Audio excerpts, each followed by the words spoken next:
एक भक्त हुई भारत में, दक्षिण भारत में, साउथ इंडिया में। तो एक बार बहुत सारे संतों की टोली जा रही थी, हरि नाम संकीर्तन करते हुए जा रहे थे। तभी एक नगर पड़ा और उस नगर में उन्होंने सोचा कोई ऐसा स्थान मिले जहां रात में हम लोग रुक करके अपना भोजन पानी बना लें, अपने ठाकुर जी की सेवा कर लें।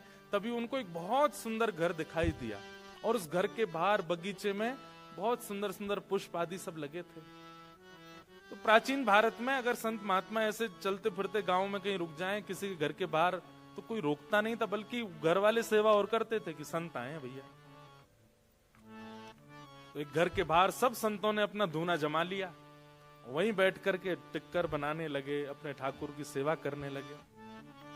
तो घर जिसका था उस महिला ने ऊपर से झांक करके देखा,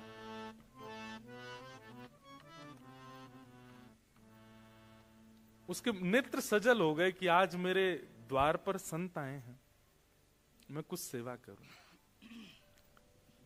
निकल करके बाहर आई, संतों को प्रणाम करने लगी। महाराज जी आपको कोई जरूरत हो, कोई पात्र चाहिए हो, कुछ भी सामग्री मुझे आज्ञा करें। तो संतों ने कहा कि भाई देखो ऐसे तो सेवा करते हैं, चलो तुम एक काम करो, सबके लिए कुछ पात्र ले आओ, कुछ दोने ले आओ, कुछ ऐसे। तो उसके घर से जो जो सेवा हो सकती थी वो लेकर के आने लगी, सबको देने लगी। नमक कम पड़ गया तो नमक मंगा लिया। संत बना अपने आप ही रहे थे, बस वो सेवा कर रही थी। रात भर संतों का सत्संग चला, बैठ करके सुनती रही। सुबह सब संत बोले अब हम जाएंगे, अब हमारा समय आगे बढ़ना है। तो दौड़ करके गई और दौड़ करके जाके उसने सुंदर एक दक्षिणा देते हैं ना महापुरुषों को, सुंदर बहुत अद्भुत कुछ दक्षिणा और कुछ सामग्रियां लाई और ला करके संतों के सन्मुख पधरा दिया। अब तो नहीं होता ऐसा, पर प्राचीन काल में संतों का ऐसा नियम होता था कि वे दक्षिणा देने वाले से पूछते जरूर थे, ये दक्षिणा कमाने का जरिया क्या है तुम्हारा, ये जो धन हमको दे रहे हो ये आता कैसे है, तुम्हारा काम क्या है, व्यापार क्या है, करते क्या हो। अब तो दक्षिणा देखते ही धल लेते हैं तुम चाहे जो भी हो। भारत में तो कई बड़े बड़े फ्रॉड लोग उस संत महापुरुषों को ऐसा बहुत सारा धन देकर के बिल्कुल अपना वो बना लेते हैं, जो अच्छा नहीं। तो संत ने पूछा कि बिटिया इतनी सामग्री तुम सोना चांदी और जाने क्या क्या ये परात में लेकर के आई हो, ठीक है हम स्वीकार करेंगे, पर हमारा नियम है, गुरु आज्ञा है, इन सब को प्राप्त करने का स्रोत क्या है, कहां से आता है। उसके हाथ कांपने लगे, मुख मुरझा गया। बोली महाराज मैं झूठ नहीं बोलूंगी, पर मैं एक नगर वैश्या हूं, मैं नगर वधू हूं, लोगों का नृत्य करके रंजन करती हूं, गायन करके रंजन करती हूं, उसके बाद जो मुझे वो लोग देते हैं उससे मेरा घर चलता है। उसके नेत्र सजल हो गए। सामने बैठे हुए संत भी आश्चर्य में पड़ गए, अब क्या करें। मन में बहुत दुखी हो गई कि मैंने जीवन में कभी किसी महापुरुष संत की सेवा नहीं करी, पर आज मेरा दुर्भाग्य है कि मेरे द्वार पर आप आ गए, ये मेरा सौभाग्य। मेरे घर की सामग्री आपने प्रयोग में ली, ये मेरा सौभाग्य, पर मैं अपनी वस्तु आपको अपना कर्म बता करके नहीं दे सकती, ये मेरा दुर्भाग्य।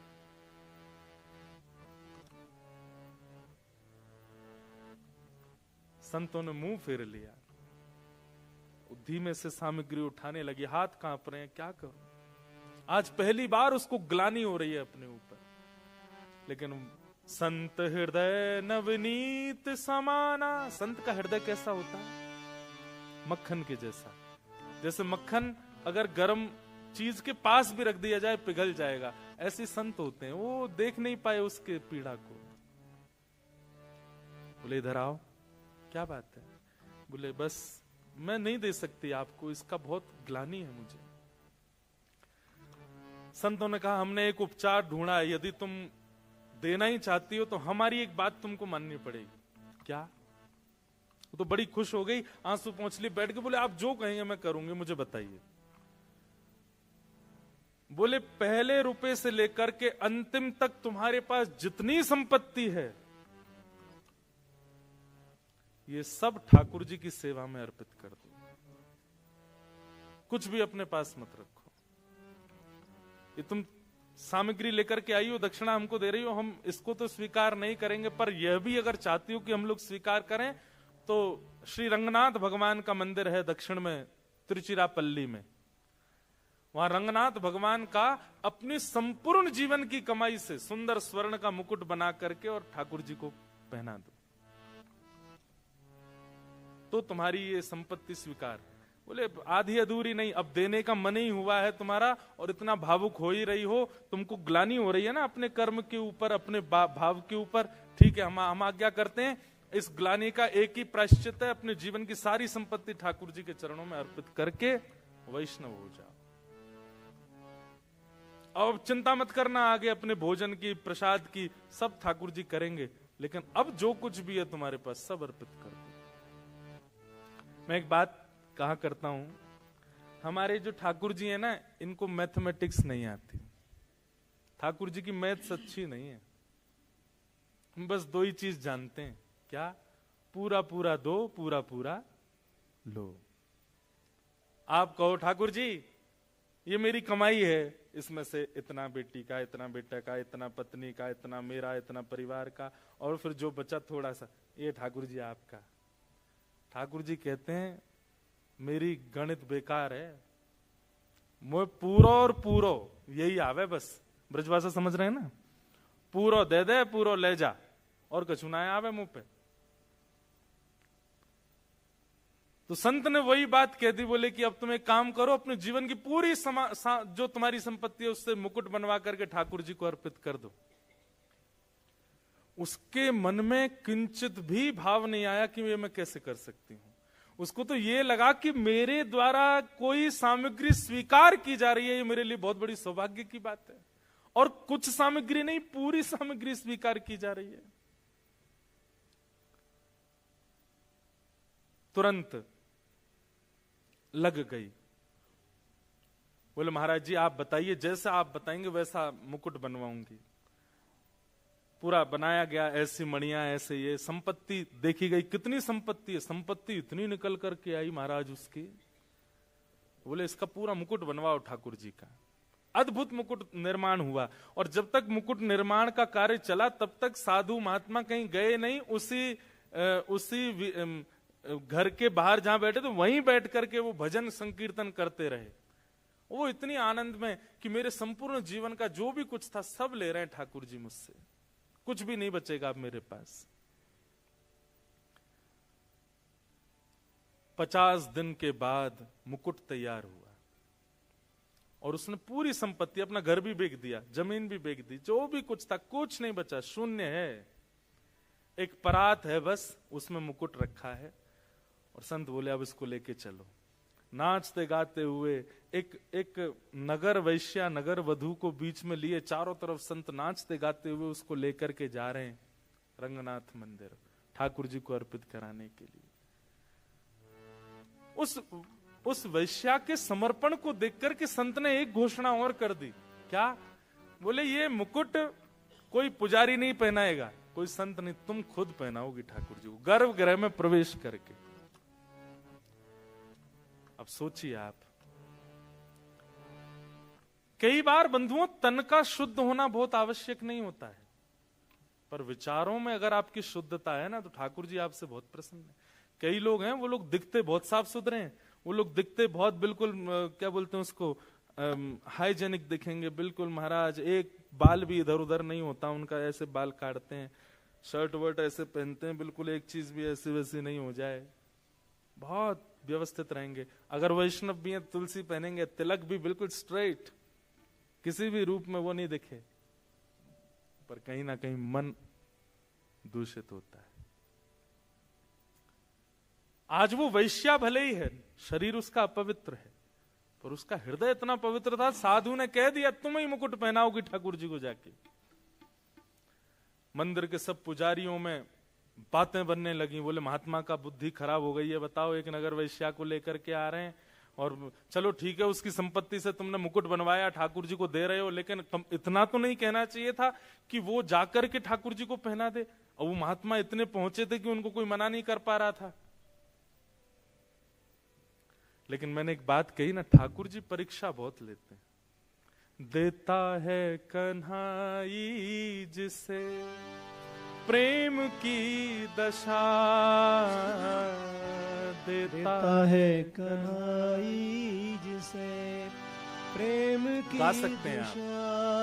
हो सब विधि उसकी लेता है परीक्षा, हो सब विधि उसकी लेता है परीक्षा। कभी निकट बुलाए, कभी निकट बुलाए, कभी दूरियां बढ़ाए, कभी दूरियां बढ़ाए। छलिया हाथ नहीं आए, छलिया हाथ नहीं आए, हमें श्याम ना मिला, हमें श्याम ना मिला, हमें श्याम ना मिला, हमें श्याम ना मिला। ठाकुर जी बहुत परीक्षा लेते, इसलिए एक बात याद रखना, ये 3 दिन के सत्र के बाद यदि प्रेम चित्त में प्रकट हो जाए तो एक चीज के लिए तैयार रहना, परीक्षाएं बहुत होंगी। अपनी संपूर्ण जीवन की कमाई लगा करके, मुकुट बनवा करके, अपना पूरा सर्वस्व ठाकुर जी को देने के लिए आज आ गई वो वैश्या। लेकिन मंदिर के लोग भी उससे बिल्कुल अप्रसन्न थे, सब कुछ उसके बिल्कुल विपरीत था, लेकिन फिर भी उसको मन में लग रहा था ठाकुर जी बुला रहे हैं मुझको। लेकिन जैसे ही वो द्वार पर पहुंची और भीतर प्रवेश करने लगी, उसी समय रजस्वला हो गई, मासिक धर्म हो गया। और उसी समय वो घबरा गई, तुरंत थाल नीचे रख दिया मुकुट का, पीछे खड़ी हो गई। महात्मा बोले क्या हुआ? अब बस रो रही है, कुछ कह नहीं पा रही। महात्मा बोले हुआ क्या, तुम पीछे क्यों हट गई हो? अब मैं अपवित्र स्थिति में हूं, मैं नहीं जा सकती भीतर।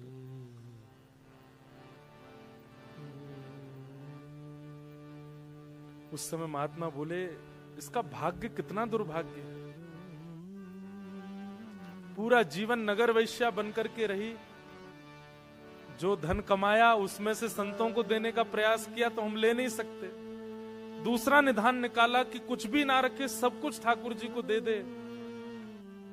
सब प्रकार का प्रयास कर लिया, इसको ले जाकर के भीतर मंदिर में मुकुट पहनाने तक का अधिकार मिल गया था। लेकिन ये कैसा दुर्भाग्य है।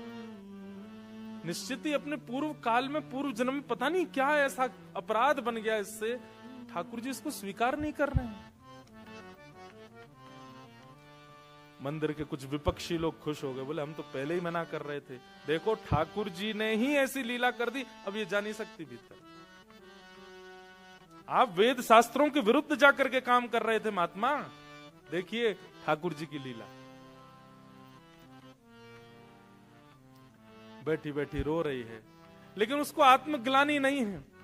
उसको था ठीक है, जितना मिला मुझे उसमें परिपूर्णता है, मैं भीतर नहीं जा सकती। मेरे द्वारा अर्पित किया गया मुकुट में ठाकुर जी के मुख पर नहीं देख पाऊंगी पहली बार।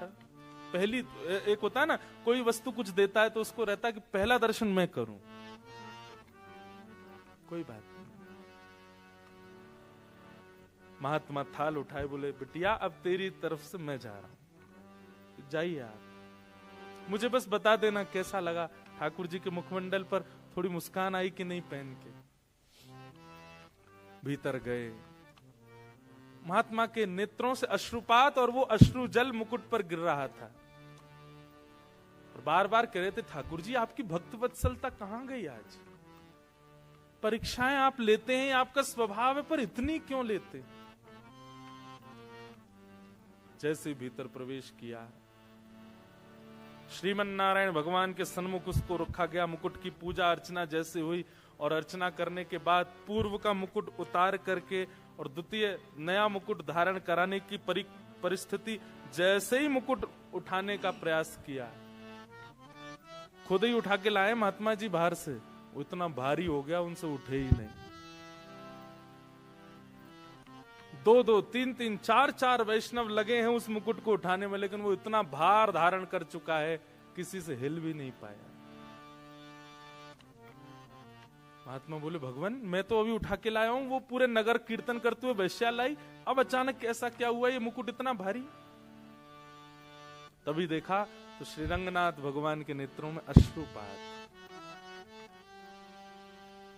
महात्मा जी ने कहा, तुरंत पर्दा लगाओ, कपाट बंद करो, ठाकुर जी से मुझे एकांत में कुछ चर्चा करनी है। कपाट बंद किए, तुरंत ठाकुर जी उठ करके बैठ गए, सहज हो गए। बोले, जो मुकुट बना के लाया है उसी को भीतर लाओ, उसी के हाथ से ही मुकुट पहनेंगे।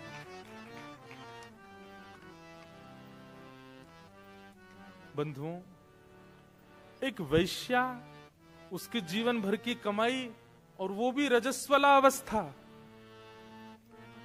और ठाकुर जी कह रहे हैं उसी को लेके आओ, उसी के हाथ से मुकुट पहनो।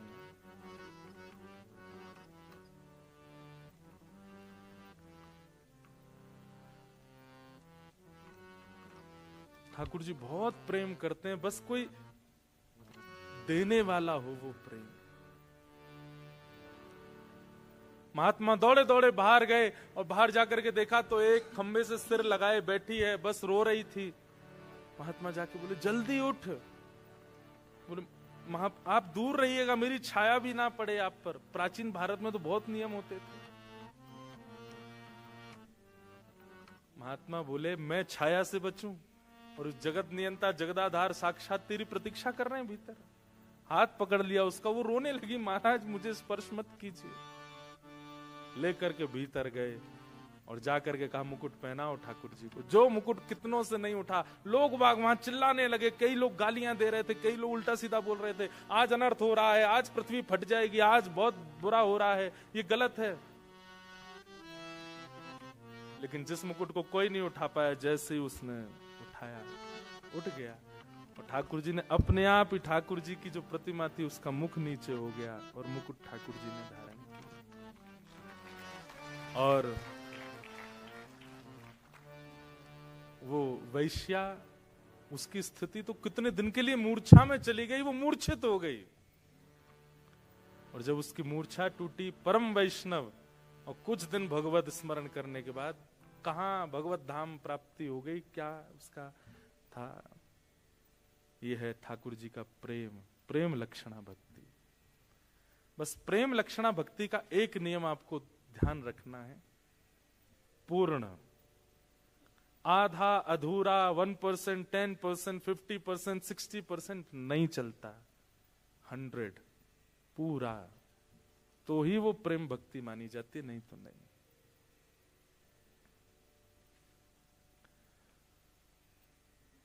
तो प्रथम भक्ति का नाम क्या है? श्रवणम। और भक्ति सुन सब रहे हैं, पर उद्देश्य क्या है आपका? उससे आपकी श्रवण भक्ति फॉर्म रूप धारण करेगी। उद्देश्य पहले क्लियर कीजिए, क्यों सुन रहे हैं आप कथा, उसके पीछे कारण क्या है, और कारण से जो पथ आप चल रहे हैं, जिस साधना को आप कर रहे हैं, वो सिद्ध होगा। दूसरी भक्ति का नाम है, 8 तो बज गए हैं, नहीं भक्ति का नाम नहीं है, 8 बज गए हैं। मुझे कोई बोला, महाराज जी आज वीकेंड है और आप थोड़ा समय देख लीजिएगा, लोगों को जाना होता है, कोई दिक्कत नहीं हो तो हम 10-15 मिनट और कर लें।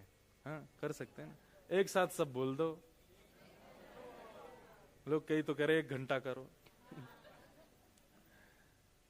थोड़ा सा बस हम 3 भक्ति के फॉर्म पूरे कर दें, क्योंकि 3 का रोज टारगेट है। तो प्रथम भक्ति श्रवणम। श्रवण भक्ति का पहला रूल क्या है? आपका उद्देश्य क्लियर होना चाहिए। आप किसी का भी प्रवचन सुन रहे हो, किसी की भी कथा सुन रहे हो, किसी के भी सत्संग में जा रहे हो, किस उद्देश्य से जा रहे हो, क्या पाने आए हो? ज्ञान पाने आए हो, वैराग्य पाने आए हो, कि भक्ति पाने आए हो, कि प्रेम पाने आए हो? ये पहले क्लियर कर लीजिए।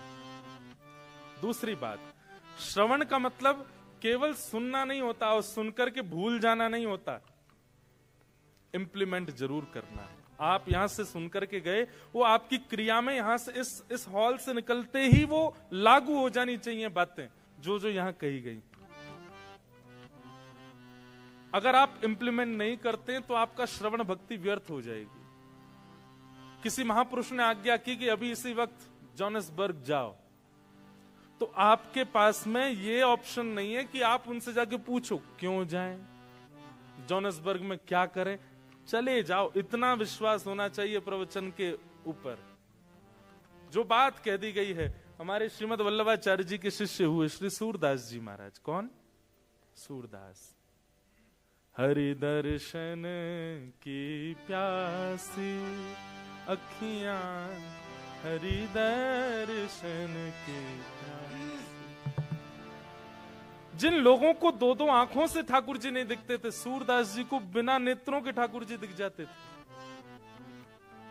एक दिन सूरदास जी ठाकुर जी, आज तो ठाकुर जी ने पीली पोशाक पहनी है, आज तो ठाकुर जी ने नीली पोशाक पहनी है। और दर्शन करने वाले बोले इसको कैसे पता चल जाती है, आंखें तो है नहीं।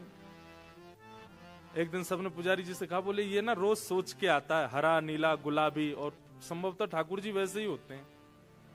आज एक काम करो, वस्त्र ही मत पहनाओ ठाकुर जी को, आज देखें क्या बोलेंगे। सूरदास जी गए, कपाट खुले, और जैसे कपाट खुले सब लोग, कोई दर्शन नहीं करा, सब सूरदास जी को। हाँ सूरदास जी, आज कौन सी पोशाक है? आज हरि देखे नंगम नंगा, आज हरि देखे नंगम नंगा, मोतन माल गले उर साजे, छवि के उठत तरंगा। महाराज जितने दर्शनार्थी सब नतमस्तक हो गए सूरदास जी के। नेत्रों की आवश्यकता नहीं। सूरदास जी बोले ये कैसे संभव हुआ, बिना नेत्रों के कैसे दिखते हैं? बोले क्योंकि मैं रोज अपने गुरुदेव के द्वारा दिए गए प्रवचनों को पालन करता हूं। गुरु के वचन अटल कर मानो, मैं उस पर संशय नहीं करता हूं। उन्होंने जो कह दिया उसको मैं तुरंत। एक बात याद रखिएगा, गुरु आज्ञा नहीं करते, गुरु आदेश नहीं देते, गुरु सामर्थ्य देते हैं। क्या देते हैं? सामर्थ्य। सामर्थ्य जानते हैं? जैसे मैंने आपको बोल दिया कॉफी नहीं पीनी, ठीक है, ये आज्ञा नहीं है, ये आज्ञा नहीं है, ये सामर्थ्य है। अब जब भी कॉफी आएगी, अगर आपका गुरु के प्रति पूर्ण विश्वास होगा, कॉफी देखते जो आपको बहुत प्रिय थी, मैं एक कॉफी का नाम ले रहा हूं, चाय का नहीं लिया क्योंकि मैं भी पीता हूं, इसलिए एक वस्तु का नाम लिया। अब जब जब कॉफी आपके सामने आएगी ना, जिसको आप कभी नहीं छोड़ पाए थे, उसके प्रति आपको घृणा हो जाएगी, मन ही नहीं होगा उसको, ले जाओ भाई, नहीं पी सकता। ये करना नहीं है आपको, अपने आप हो जाएगा। बस आपको वचनों के प्रति, शब्द के प्रति, श्रवण भक्ति के प्रति इंप्लीमेंट की भावना रखनी है कि जो मैंने सुना वो धारण होना चाहिए। पहली बात उद्देश्य क्लियर, दूसरी बात इंप्लीमेंट करना है प्रवचन को, और तीसरी बात बहुत विशेष, जो अधिकारी नहीं सुन पाए हैं इस ज्ञान को, उनके सन्मुख जाके उसको बोल देना, बता देना। इस श्रवण, कई लोग होता है कथा सुनने के बाद भूल जाते हैं हम क्या सुन के आए। भूलना नहीं है, याद रखना। तो प्रथम भक्ति श्रवण, श्रवण से ही चित्त में ठाकुर जी आएंगे। दूसरी भक्ति का नाम क्या है? श्रवणम कीर्तनम विष्णु। दूसरी भक्ति का नाम कीर्तन। कई बार ऐसा होता है कि कीर्तन में ही आपको आनंद आता है, लेकिन प्रवचन शुरू होते ही आप लोगों को उबासी आने लग गई, झोंके आने लग गए, नींद आने लग गई, टाइम देखने लग गए। नहीं, पहले श्रवण कीजिए प्रवचन, उसके बाद कीर्तन की ओर जाइए। कीर्तन का मतलब क्या होता है? कीर्तन का मतलब हरि बोल बोलना, श्री राधे बोलना, आदि आदि ये सब कीर्तन करना, इसको कीर्तन नहीं कहते। कीर्तन का मतलब क्या होता है? जहां तन अपनी स्थिति भूल जाए। अभी 2 घंटे हो चुके हैं, हम लोग आपस में बैठे हैं, कई लोगों ने हो सकता है फोन भी नहीं देखा 2 घंटे में। पिछले 1 महीने का आप पूरा टाइम देखेंगे तो एक भी दिन ऐसा नहीं निकला होगा जहां हर 1 घंटे में आपने फोन ना देखा हो। पिछले 2 घंटे में आपने फोन भी नहीं देखा अपना। इसका मतलब क्या है? आपका तन अपनी कीर्ति भूल चुका है। कीर्ति से तन ऊपर की ओर उठ जाए और आनंद में भर करके सत्संग श्रवण करने लग जाए, उसको कीर्तन कहते हैं। आप आसन भी नहीं बदल पाए, आप एक बार भी विचलित नहीं हो पाए, आप इधर उधर भी नहीं देख पाए। मुझे खुद अभी पता चला कि 8 बज गए। ऐसी स्थिति हो जाए, मतलब आपका तन सामान्य स्थिति में जैसा रहता है वैसा ना रह करके कुछ एक्स्ट्रा ऑर्डिनरी हो जाए सत्संग के प्रति, उसको कीर्तन कहते हैं।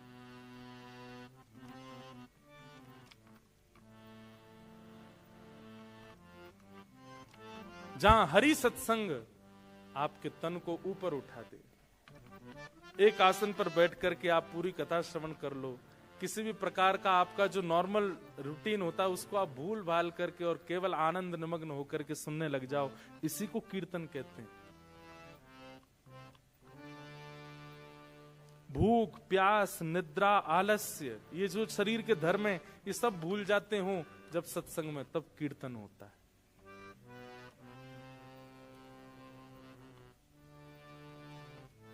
सत्संग का प्रभाव। तो दूसरा है कीर्तन, जहां तन अपनी स्थिति से परे हो जाए, उसको कीर्तन कहते हैं। तो पहले श्रवण कीजिए, उसके बाद कीर्तन कीजिए। श्रवणम कीर्तनम विष्णु। और फिर तीसरा क्या है पता है? स्मरणम। स्मरण क्या है? यहां से जब जाएंगे, चाहे भोजन पाएंगे, गाड़ी ड्राइव करेंगे, अपने घर जाएंगे, रात्रि सोएंगे, पूरे टाइम इसी का स्मरण। हमने क्या सुना था, क्या सुना था, क्या भाव था, व्यास जी क्या बोल रहे थे, पीछे ठाकुर जी कैसे लग रहे थे, बगल के ठाकुर जी कैसे लग रहे थे, जितने वैष्णव आए थे वो कैसे थे, इसी का स्मरण चलता रहे, चिंतन चलता रहे मन में। हंसी मजाक गप शप ये सब। मैं तो एक बात कहता हूं, वैसे मानोगे नहीं, फिर भी मैं बोल देता हूं कि कथा के बाद 1 घंटा मौन रहना चाहिए। सुनने के बाद केवल चिंतन करो, क्या सुन रहे थे हम, इसको कहते हैं स्मरणम। कल आप ऑफिस जाओ, अपने कॉलेज जाओ, स्कूल जाओ, जहां भी जाओ, वो स्मरण कंटिन्यूटी में बना रहे आपका। क्या था? स्मरण। गीता में भगवान अर्जुन से क्या कहते हैं? पूरी बात सुनाने के बाद जब अर्जुन से कहते हैं, अर्जुन कैसा फील कर रहे हो अब? तो अर्जुन क्या कहता है? नष्ट मोह स्मृतिर्लब्धा। मेरा मोह नष्ट हो गया नाथ, और मुझे स्मृति प्राप्त हो गई है। आपने 18 अध्याय जो मुझे सुनाए वो मेरी स्मृति में है। मतलब अगर भगवान अर्जुन से कहें कि 4थे अध्याय का 5वां श्लोक सुनाओ, अर्जुन को वो याद नहीं होगा, पर अर्जुन की स्मृति में यह है कि मैंने महाभारत के युद्ध के बीच में ठाकुर जी से कथा श्रवण की थी। भगवान बोले स्मृति तुम्हारा कल्याण करेगी, बस स्मरण।